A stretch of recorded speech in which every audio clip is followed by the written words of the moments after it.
All right, let's go ahead and get started. This is Jim Howard with Trinity Security Allies, where our ministry is your church's safety. I am working with my beautiful assistant, my wife, Wendy. She will be looking at the Q&A.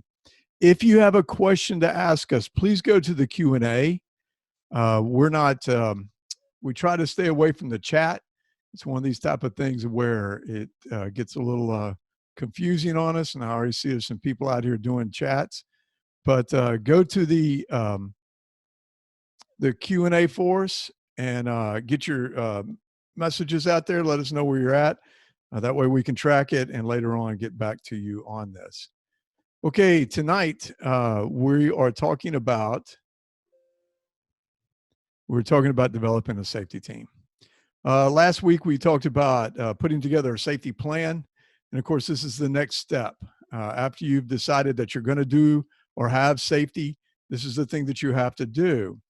So when we get into this, there's just a lot of information and a lot of stuff that we're going to be covering. So if you have questions, please put them out there. Every once in a while, I'll ask Wendy if there are some questions, and she will have them ready for me. So anyway, let's get started with this. Last week, we talked about that this truly was a sign of the times, that we're seeing more and more issues with the church. But really, the sign of this times is what is going on with the virus and the pandemic and everything like that. In January of 2020, the Christianity Today magazine did an article where it said half of U.S. churches now enlist armed security. Aaron Earls with the Lifeway Research put out a survey, and in this survey, it talked a lot about having armed security inside your church, which kind of concerned me because none of the questions they asked was whether or not you had a safety team that would be looking at other things that you may face today. The major focus was on whether or not you had armed people inside your church. Now, it kind of, yes, it said half the churches, but there were 20% of the churches that hadn't even talked about having a safety team. So that just kind of tells me that there's a lot of still some discussion about whether or not to have one. So of course, because of what we're seeing today, we have to understand that safety teams are going to become more and more important. And if I didn't discuss it last week, I'll tell you the reason why I call it a safety team instead of a security team. A couple of different reasons. One, because we're in the state of Florida, and to say security kind of gets you into a little bit of a gray area where you have to be licensed in order to be called security, and you have to work for a security company, different things like that. So we truly stay away from it. The other reason why is that if I walk into a church and I see people wearing shirts that say security, I feel like I'm either at a bar or there's an issue, and it's a little concerning, and I'll probably turn around and go out the other way. But everybody loves safety. Everybody loves safety. We buy cars that have 5-star safety ratings. I mean, we love things that are safe. We tell our kids to put on their helmets. We tell our, not to stick forks in the power outlets. So these are the type of things that we all love. We love safety. And that's what we're always looking for. So because of that, we like to call it a safety team. And one of the other reasons I put it out here is because if, for instance, you ended up going to court over a case and the attorney for the complainant looked at you and said, "So you're a part of the security team," your response would be, "No, I'm not a part of the security team. I'm a part of the safety team," which takes it really down that level. You need to get down to that level of where you're not being placed up there in the police category or security personnel. Make sure that you kind of think about this. And I'm going to talk about this a lot tonight, about how we should be calling ourselves and how we should be acting, because there's some things going on right now, and it's really starting to concern me. Now, we're soon going to be re-entering the church. And my pastor likes the word re-enter instead of reopening, because we never stopped. We just held our services in another location online and different media like that. But we never stopped going to church. We are the church. The people are the church. That is just a building. If you want to say reopening your building, okay, fine. You're reopening your building. But he likes to say we are re-entering our churches. And I think that's a good way of putting it. Now, he and I, my pastor and I talked, Johnny Scott here at Generations Christian Church, and we talked the other day, and we were talking about the different types of people that are going to be coming back into the church that we as a safety team truly need to be concerned about. We really know that there's going to be a lot of people that can't wait to get back. I know that's me. I cannot wait to get back to church. But there's also going to be those type of people that feel like COVID-19 is nothing but a hoax and has been a hoax. There is also going to be those that are definitely afraid, who will probably be wearing masks and probably checking and making sure that everybody's doing social distancing, and would probably say something if they didn't. But also they're afraid of what is going on in their lives. They've lost their job. They've lost their business. There's a lot of people that are going to be hurting in that afraid category. And then there's also going to be those that are going to be preaching that it's the end of times. Now, all three of these, when we talk about it, all three of these are going to cause you some discomfort inside your church. So as a safety team, you need to be paying attention to the temperature and what you're hearing. And plus, make sure that your staff and your volunteers know that if somebody comes up and starts preaching something like this, y'all need to be made aware of it because it could become a disruptive attendee. Times have changed. We know this. DHS has put out that there's going to be threats to the churches. Dust off your safety plans, they said, because when we start to re-enter, there is a possibility that there could be more threats, homegrown threats. There's a lot of yelling and screaming online right now, a lot of angry people. Even though there's no threat really pinpointed or placed upon the church, we still have to be concerned because we've always seen it happen. People get angry when people get together when they think that there's a possibility that they're going to be spreading this disease. So we have to be ready. We have to watch out for the triggers. Our responsibilities as churches to be making sure that we cover the safety of our congregation is growing. Now, last week, we also talked about verses in the Bible that talk about protecting the church. And I think this is very important. And we're going to put this out here almost every time we talk about it, because I really feel like if your church does not have a safety team and you want to get one started, you need to go to them and pray over this and give them these verses: Ezekiel 33, 1-6, Nehemiah 4, 13-18, Isaiah 62:6, and Ephesians 6, 10-12. These verses alone put a lot of emphasis on making sure that we, as the overseers or as the watchmen or as families, that we protect our flock. And so when we take a look at these verses right here, these location of these verses right here, you will see where God is telling us to make sure that we protect those who are in our houses of worship. So we talked about this last week. Like I said, we're going to be talking about this every week. Give your pastors, your leadership, these verses and have them contact us and let us talk to them about this. We're not trying to say that God's going to punish the church because they don't have a safety team, but we're trying to tell you that this is in the Bible. This isn't something that we've made up. This isn't something that Trinity Security Allies made up. God put this out here for us a long time ago. So let's make sure that we pay attention to it. Okay. So you've gotten approval from your leaders, your staff, your elders of the church. You've decided that you're going to do a safety team. Now, there's certain different things that you can look at. You can look at paid security. And when we talk about paid security, we're talking about law enforcement, or we're talking about security companies. Now, I love law enforcement.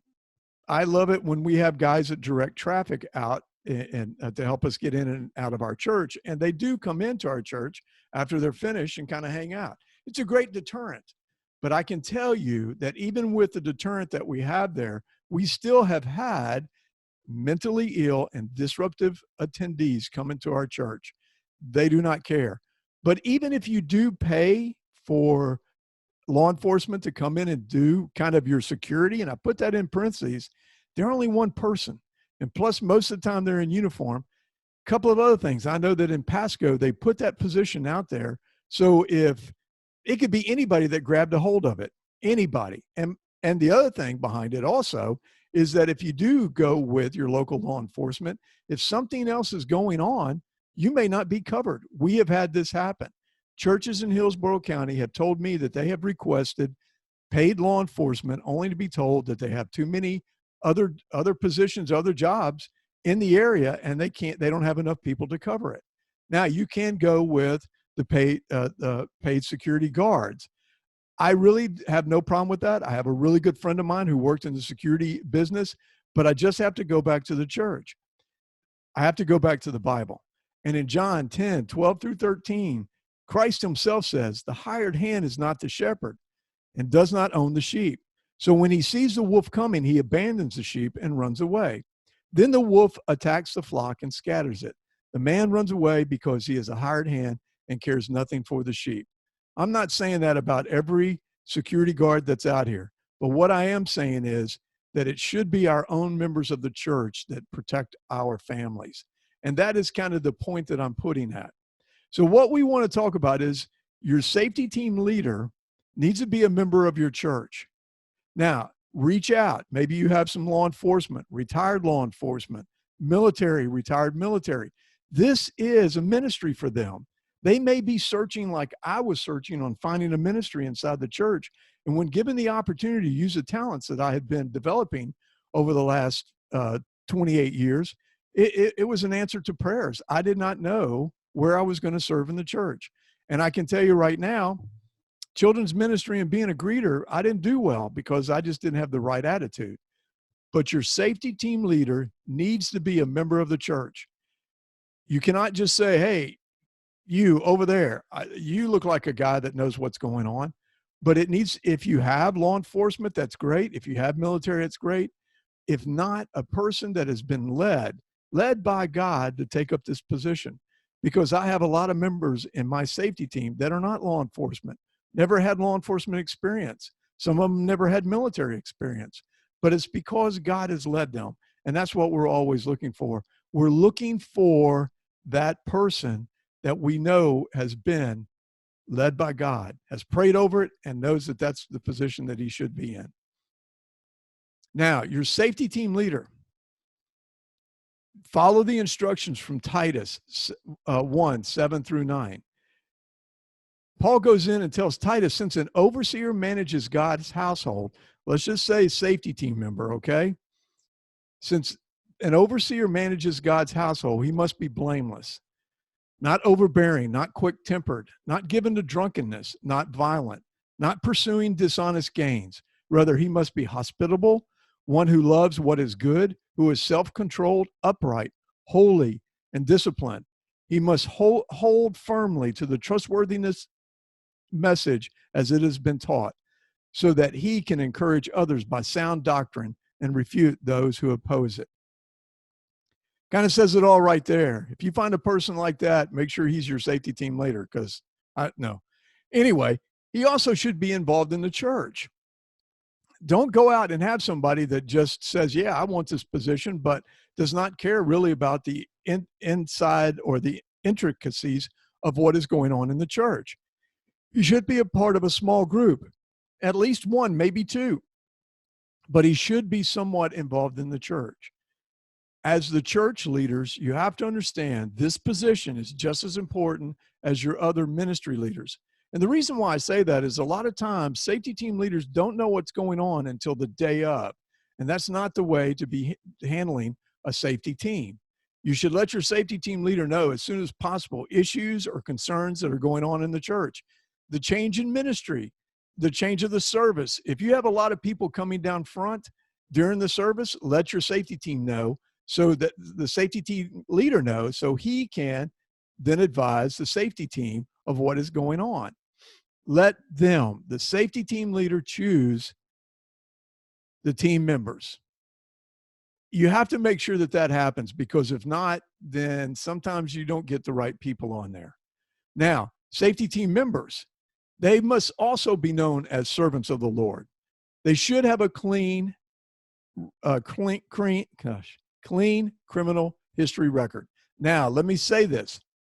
I have had people that we've run record checks on, and when we have gotten the records, we have seen where they have had incidents that have happened when they were young, 18, 19, 20 years old. They're now in their 50s. They're a prominent person of the area. They've given their life to Christ. They are a Christ follower. You know by their fruits they're a Christ follower. These are the type of people that I would still like to have on my team. Nobody is perfect. You meet the perfect person, please let me know. But they must have strong people skills. They must be able to walk up to a stranger and have a conversation with them, because that becomes very important when we get into the training. They must be mentally and emotionally stable. There are people out here that we have seen wanting to get on our team that have had PTSD. We had to let one of our guys go that we love dearly because of his mental issues. And it was sad because we had worked with him for so long, bringing him into the team. We had surrounded him, we had loved on him, but he started to become dangerous to not only the church, but also the area. So we had to let him go. They need to have a keen ability to observe people and situations. I don't need somebody that leans up against the wall and just stands there. I need somebody that's paying attention to who's coming and going, and to be watching for those telltale signs that we teach about in situational awareness and threat profiling. They also need to have good judgment and not impulsive. I will tell you this right now. There are safety team professionals out here. I mean, there are church safety professionals out here that tell me horror stories of people who do not have good judgment and are impulsive. And the next thing you know, you're almost having to cover a lawsuit. So these are things that you need to be thinking about your safety team. You should vet them. You should vet your safety team leader. You should bring him in. You should ask him, why does he want this position? What is his mental state? What does he think this is about? I was in a church not too long ago, and somebody said, I am so bored being a safety team member because nothing happens. My response to that is, then maybe the safety team isn't a place for you. Because in my mind, a good day is nothing that happens. A great day is when things go smoothly. We don't need to be out here thinking that we're cowboys or the police department, or I've always wanted to carry a gun. No, those are not the things that you should be looking for. These need to be people that understand their number one responsibility in life is the expansion of the kingdom of God and doing God's will. Protecting the flock is what he has trained them to do, or given them the responsibility to make sure that they can do it. Now, we've gotten our safety team together. We've gotten our safety leader together. He's picked out a couple of people inside the church. It depends on how large your church is, of how many people you think that you should have. And then we must educate the volunteers. Now, why do we educate the volunteers? We have to understand that they are our first line of defense. If we don't have the volunteers helping us, giving us information about things that are going on inside the church, we're going to be completely blind. And plus, the volunteers are normally the first people that people coming into your church meet. The safety team members can't be everywhere all at once, but your ushers, your greeters, all the different ones that work in your cafes, all those, it's very important to educate them on what to look for and get them on speed as to being a part. Truly, they are a part of your safety team. They're an important part of that ministry. If they see something, they need to say something. I cannot tell you how many times they have come to us to say, hey, we've got a suspicious guy over here, only to turn around and see that we've seen that person and we're already sitting with that person or watching that person, or we talk to that person, which makes them feel so much better because they see the same things that we're seeing. They understand it. They're starting to see it. So when we get down to the part, we need to provide them training just like we do the safety team. And we need to do all of this together because they need to know who we are and they need to understand what we're going to be doing.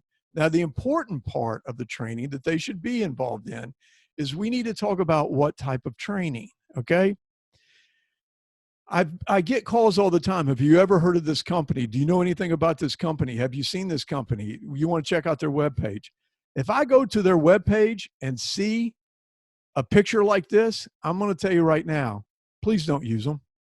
I look at this picture and it scares me to death because this supposedly is a police department picture, but yet the way it is set up, there's a lot of problems here. And plus, if you heard us, James Simmons and I talked about If you go out and get training from an organization like this and something goes south, they're going to be brought in and people are going to be looking at their web pages, and their attorneys are going to be bringing up their web pages, and they're going to be talking about the type of training that you did. It puts you in a whole different liability issue. If there's a picture and there's military in their title, I have concerns about it. I really want to know more about them. I will read their bios and see if any one of them list the church or how they got into church safety training. If it is an afterthought, I really don't think that they're really the type of people that you need to have come into your church and train. I see this all the time. There are so many different web pages that I go to, and this is the type of picture that I see out there. And I just warn churches, I would be very careful about people who put this first. If it is a company that trains police officers or SWAT teams and then just happens to kind of on a last page say, oh, and by the way, we do church safety training, I would be concerned about that. There are a lot of people out there that are good trainers, a lot. And I have the saying that if they're not against us, they're for us. So we, as church safety training people, get together. There's a whole lot of them out here. You can find them on the web. I'm not trying to push you away from us, but I just want you to be careful. If you go out to a page and the last thing that they talk about is church safety training, I would be concerned about that. We must remember that we are protecting the flock while expanding the kingdom of God. In fact, what I want to see modern day Davids. Because if you read about David, what you have to understand about David, before he became the warrior that he was, he talked about, he worked his father's flocks. He protected his father's flocks.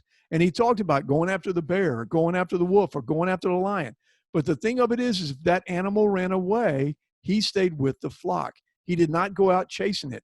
If you get yourself into a gun battle inside your church sanctuary, it's going to be a bad day all the way around. It is just going to be a terrible day.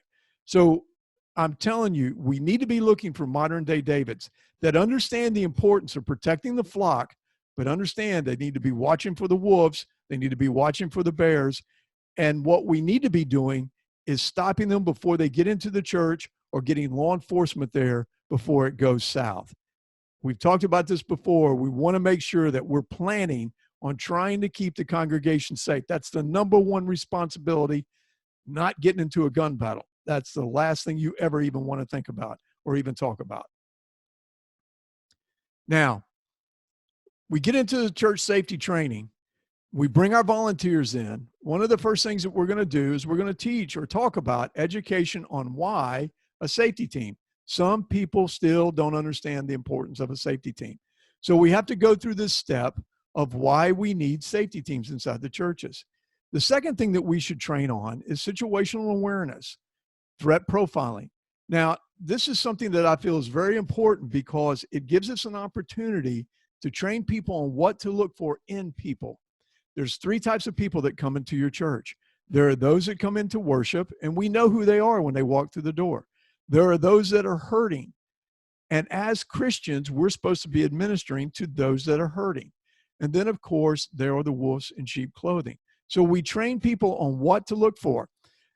Situational awareness and threat profiling is going to be so important if all of a sudden most of our members are going to be wearing masks. Look, just because they've got their nose and their mouth covered, that doesn't mean we can't be looking at the other telltale signs that tell us whether this person is nervous, whether this person is antsy, whether this person is looking around. It could be a possible threat. These are the type of training that we really need to be out here doing. The third type of training we need to do is verbal de-escalation, because that is exactly what you want to do. In any situation, you do not want to lose your cool. You want to try to be as calm as possible. You want to talk to the person that's causing you problems while law enforcement is on its way. And you just want to make sure that you are not the aggressor when it's all said and done. Now, when we come out and we do our training, we show you little tricks about using your phone as your camera and different things like that, which we really can't show you right now. But verbal de-escalation is very important here, because if you don't have a person, If your safety team members cannot talk to a person who is angry, upset, without them getting angry and upset, you're looking that you're going to get yourself in trouble. It does not matter that this person started it. You don't want to be that church that gets into the fight. Now, am I saying that it might happen? Sure, it might happen. It could happen at any moment, anytime. These things do happen. But the thing that we want to work for is keeping it as low, as calm as we possibly can. And that's where you need to be training all your safety team members and your volunteers. Now, of course, we do train on active shooting. An active shooter we should be looking at before, during, and after. But my training is a little bit different when we talk about active shooter. In ours, we talk about protecting the flock. And what you should be looking for is ways to get the flock out of harm's way. Pasco County does training with these schools where they do an ABC. They do alert, barricade, and then, of course, if you have to confront the person or the shooter, then you do it the best way you possibly can. But we kind of teach that same thing. We've been teaching that since the very beginning, that you want to protect your flock. So if we can lock the doors, if we can do a lockdown quickly, and if we can secure an area where people that the shooter cannot get to, then those are the things that we want to do, and that's the type of training that we want to do. Now, we talked about the strength and weakness assessment. You need to make sure that your safety team leader walks through that with you and make sure that he understands everything he needs to know about what you've seen about the church and get his opinion on it. Or maybe he should have been with you when you put this together. That would be my personal suggestion. We may have put the cart before the horse, but if you think that you need a safety team, you need to look at why. Then when you get the safety team leader, let him do his own strength and weakness assessment. He will probably see things different than you do, especially if he has police, military experience. You should set up positions. This is a part of the training that you're talking about. This is training that people need to know about and people need to be aware about. But I'm not going to go into this because this is different in every church. What I will tell you is one of the most important positions out here is going to be your outside rover, because he's got to be able to look at the perimeter and make sure that everything is going on. Now, when we get into training the safety team members, it's a little bit different from what we've trained the volunteers. Now, volunteers can be invited to this training. You should never have your training that is not open to your volunteers. But what you want to do is you want to go over the steps that you would do if you had a lost child, a kidnapped child, medical emergencies, get your medical team inside and help with the training, disruptive attendee, domestic violence, homeless panhandlers, fire, and active shooter. These are things that you need to be training with, specifically your safety team. It's your emergency operation plans of what you would do in case one of these happened inside the church. Now, like I said, that does not mean you do not invite those that want to come. They need to know what's happening. If we go back to the situational awareness and we go back to the threat profiling, the big one here is fire. And the reason why I say you need to have some of your, if they want to come in, to have them come in, is because we talked about this before. If there is a fire, people who do not know where to go, do not have an idea where the exits are, may have just walked in and not paid any attention to, they're going to turn around and look for people who have badges on or people of authority. All volunteers should have badges on that have their name and, good morning, how can I help? Something like that. All volunteers should have something like that on, because in case of an emergency, people are going to look for those badges. Now, your safety team members, I don't put badges on my safety team members. That's just not what we're supposed to be doing. We're just supposed to blend in. We're just supposed to be a part of the congregation, but yet we are there. But in cases of where you have an active shooter and you're trying to get your worship center locked down, you want to have your volunteers yelling at people, get down, get down, get down. They are a part of the training. So when we talk about the training, we want to make sure that the volunteers know a little bit. But as far as a lost child, different things like that, this is what your safety team needs to be trained on, because it needs to be kind of muscle memory when it happens. They need to be going into action as soon as one of these situations happen. Armed or unarmed, that is going to be something that you are going to have to talk to your church. One of the things that I read in that article was that it talked about that it was 50-50 as far as people being armed and people not being armed. So this is a personal thing that you're going to have to talk with your own people in your congregation. It's something that we're not going to talk about tonight, but next week we will be talking about guns in the church. So come next week so you can hear this conversation. We're getting ready to re-enter the churches. It's exciting times. I mean, there are a lot of things going on. I can tell you right now that we are not looking at going back into the church until the end of July or early August. It's just too much going on. And what we're doing, and this is what you should be doing, you should be listening to your state and local and the CDC. Document your procedures on how you're going to do this. If you have multiple services, how you're cleaning. How are you going to do communion? Offering, that's going to become a thing of a past because they're just not going to pass the plates anymore. They might have a box to where you can put it in, but most churches are doing it online, and that is the way that it's going on. Contact your local law enforcement when you know that you're about ready to open up, because you do want to get a temperature reading about how they feel about it. Talk with your medical team. Get them involved in this. See what their feelings are about opening the church up. How many people you should have inside. We are talking to a lot of churches right now. We are listening to a lot of churches right now. Some have opened, but they're small churches, and they can do the social distancing. So far, they've been very successful about doing it. But one of the problems they run into is they don't have a children's ministry. They're not doing children's ministry at all. In fact, our church is already talking about not doing children's ministry, but going back to the old ways of the church where it's a shorter service so that the children can come in and be with the family. We're going to make it more family oriented. And then as soon as we can, of course, we will be opening back up our children's ministry. Know in advance of what you're going to do in case somebody comes down with the virus. If you have cameras, make sure your cameras are functioning, because what you want to do is if you have somebody that comes down with the virus, you want to see who they were around. So these are things that and then you need to know in advance what you're going to do, what you're going to say to the public, what you're going to say to the press if need to be. But you need to get that out. Know in advance what you're going to say to your own church. So these are very important things to be doing. All right. I'm going to open it up for questions. Are there any questions out there? I don't see any right now. Does anybody have any questions?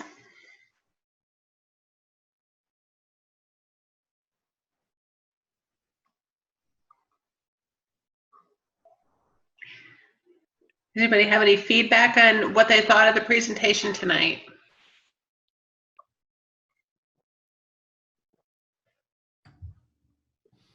What can we do different, folks? What would you like to hear about?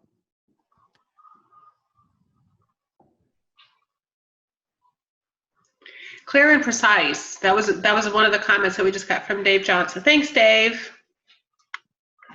You do have somebody over. Okay.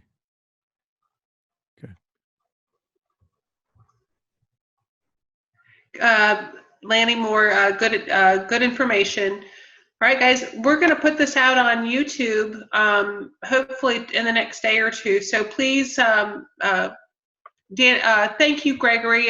Great presentation. If you guys have any, if you know of anybody that might benefit from that, please feel free to share that with them. Gary Graham, thank you. I think you all have done a great job, and thank you. Thank you, Gary Graham, for saying that. That's very kind. We do have a question from Paul down in, Paul, you're in Venice, right? Yeah. What would you do first to begin building a team? How do you approach the congregation to solicit interest? Venice, yeah, down in Venice. I don't think anybody that's going to a church today doesn't think that there's evil out there. I think that everybody's aware of what, if we take a look at White Settlement or West Freeway, Church of Christ, the shooting that happened there, that is just a small part of it. I mean, people are seeing things that are happening across the country. So what would I do first to begin building a team? The church leaders should be the ones that kind of solicit this. And the church leaders are the ones that should know men. There's probably been, I mean, Paul, I know your group has gone in and started talking to the leadership, and that is very important. It's very important to get that information or that question out there. And so then once you've decided that you're going to do this, once you've decided that you're going to put together a safety team, that's when you bring the congregation in. And like I said, the congregation should be, they should be aware. And anybody that wants to go to this training, they should be allowed to. It should not just be the safety team only. Now, some people go, well, we don't want them to know what our safety team is doing. The problem I have with that statement there is that the situational awareness and the threat profiling you use on the outside, you use when you're out with your family. The verbal de-escalation, if you could practice that, it helps you at home. I joke with guys all the time, telling them that if they would learn the process of verbal de-escalation, it would help them out the house, because there's a lot of things that we teach in this that is very important about perception of what the person feels, how we have to have active listening, how we get into, making sure that we're paying attention to what they're saying, because our heuristics, this is something that's in the threat profiling, is things that we do as shortcuts. How we were raised, how we were brought up is the thing that we portray when we go out here and talk to somebody. And we have to make sure the number one important thing in verbal de-escalation is listening, making sure that you listen. And their perception is very important. That's the other thing. But anyway, it would start with the leadership of the church, a good group of men and women who understand that there is a need. And then once it has been settled that there is going to be a safety team in the church, you bring it before the congregation so that they see what you're doing. Don't make it a secret. Don't do that. You might have people that get very upset and want to leave the church because they didn't know about it. So make sure that you're upfront with it. And I know the response has been really good across the country when Jim has done training, when he focuses in on the safety portion of that. What would you do if there was a medical emergency? What if you do, what happens if you lose a child? You stay focused on that. I know that that's been very well received with the entire, when Jim has brought the entire church together to do that training. And just going back to what type of training you should be looking for, one of the things that I really stress here is that what does the person in the church want to be? If the person in the church wants to be a police officer, tell them to go be a police officer. But if they want to be a person, a servant of God that has a loving heart, a godly heart, a pure heart that has prayed about this, that's one of the other things I kind of should throw in there, and I didn't. But when you go to a person who you think should be a good safety team member, tell them to pray on this before they agree to it. One of the reasons why I was going to point this out too, and one of the reasons why we went with the logo that we have right here. I want you to look at this logo for a second. The reason why we went with this logo is that I wanted to show, this is from Nehemiah. This is why Nehemiah is so important to us, because when we look at Nehemiah, we talk about that. Nehemiah goes to he says, therefore I stationed some people behind the lowest points of the wall at the exposed places, posting them by families. You notice he said families, not with mercenaries, all these different things like that. He posted them with families, with their swords, spears, and bows. I'm looking for the regular person to be a part of your safety team. I'm going to say this again. I hope and pray you may have somebody in there with law enforcement experience that can be kind of that person, that guidance, that help. But it shouldn't be that is what he thinks this is. This is not a police department. This is where we are here for our families. He says, do not be afraid. Remember the Lord who is great and awesome, and fight for your families, your sons, your daughters, your wives, your homes. You see a lot of these safety team companies out here, these safety companies out here, church safety companies, that they have a guy with a helmet on. They have a guy, they just have all these military type environment in it. And I wanted to portray that we are out here doing this for God, and that this is everyday person who is doing the type of work for the church. So we have another person, Jim Markowski. Congregants want safety team, but pastor and bishop will not implement any suggestions on how to move forward. This is a Catholic church. Yeah, we've run into that a lot. I don't understand why. I don't know that I could go to a church that would fight you that hard on something like that, because I feel like that's just a sign of it's kind of a sign of come in here. One of the things that we talk about with Nehemiah, it says, when our enemies heard that we were aware of their plot and that God had frustrated it. Okay, that's very important right there. And I heard somebody talking about this the other day, that people that have showed up at the church saw that they recognize the safety team. They look, when the wolves come in, they know who the sheepdogs are. It's just like going to attacking the herd. The wolf is not going to go after the sheepdog. The wolf is going to go after somebody that is weak.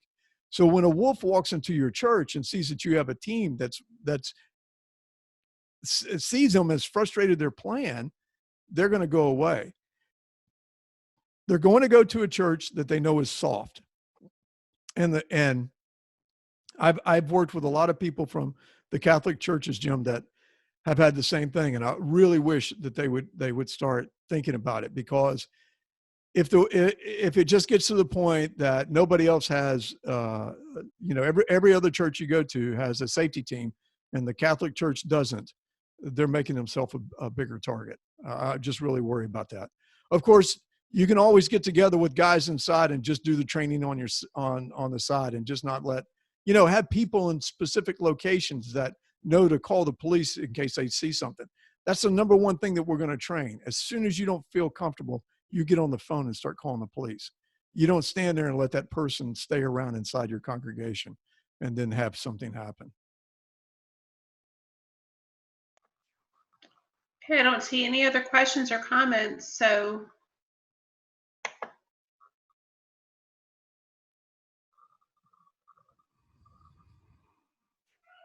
Well, all right. We have a church safety network that we do. We do a Facebook Live on Sunday night at 8:00. This is a free resource that we put out there for everybody. We're just trying to, anytime we see something that's happening during the week, we put something out about there, or any of the things that I've seen or have talked to. Of course, the number one conversation is going to be the coronavirus. We're going to have a lot of conversation. I was kind of hoping it would be over by now, but it's not. So we will be talking about that. Every time I hear something of another church opening up, or somebody that calls me and tells me this is something they ran into, we'll be putting it out so that everybody will have, information on that. We also have free resources out there. We have our own YouTube page now, so you can go and catch these. If you want to send this to somebody that could not make it tonight but wanted to hear about it, they can go to our YouTube page, and we talk about these are things. James Simmons is out there.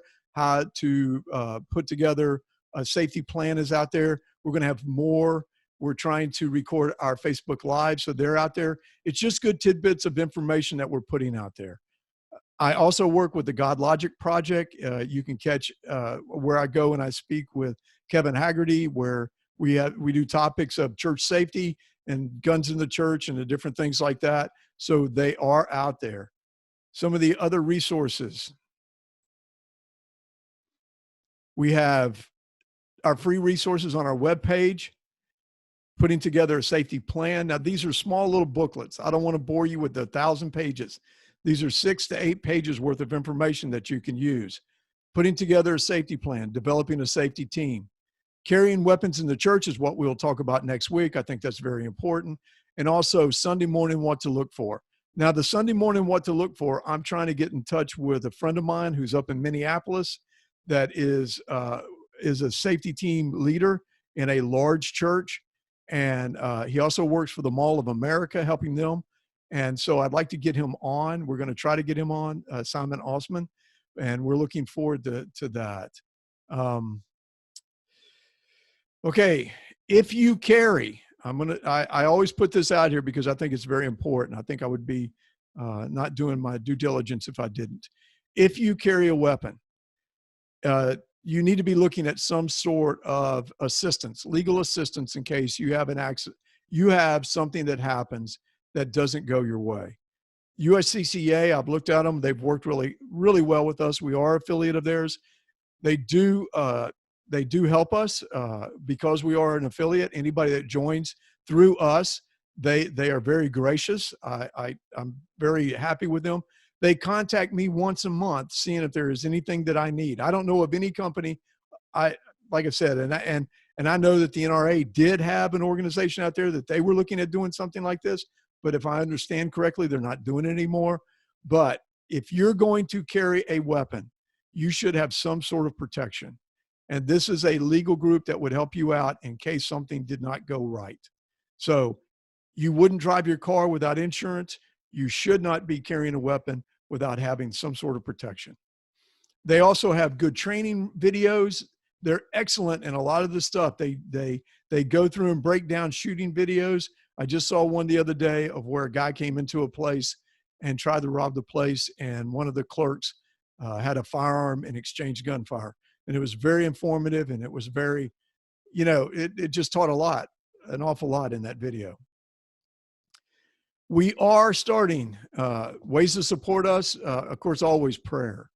We are doing church memberships. With the church membership, there's a lot of benefits to that. You would have to get in touch with Wendy. She could talk you through all of that. We have online membership program that's starting. It will be $25 a month. This will be after June 1. It's $20 a month right now until the end of this month. Now, what that does, there is going to be other training that will not be open to the public. We've just got to do something like this. We need to give more to our members and try to push or direct people more toward that, so that they understand that this helps keep this ministry alive. This is a ministry. We're not making any. We are a nonprofit organization, and we're out here making sure that we work for you. And of course, if you are a member, there's weekly online training. You have access to the training library, and you get a ticket to our church safety conference, which we're looking forward to this year. We're going to start working on trying to find out who we're going to have come out. I've just recently realized that there's a whole bunch of people in our neighborhood that would be great for the training. And so you need to come to our conference.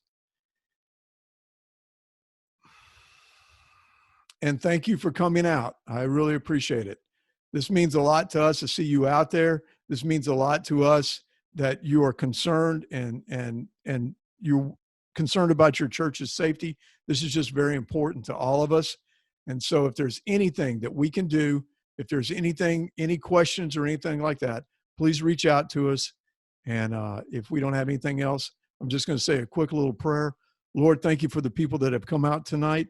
Be with them, keep them safe as they go through the week. And Lord, as we start to open up our churches and re-enter into the house of worship so that we can be together, Lord, just give us the insight, give us the wisdom, and make sure that we do it right so that people come to know you.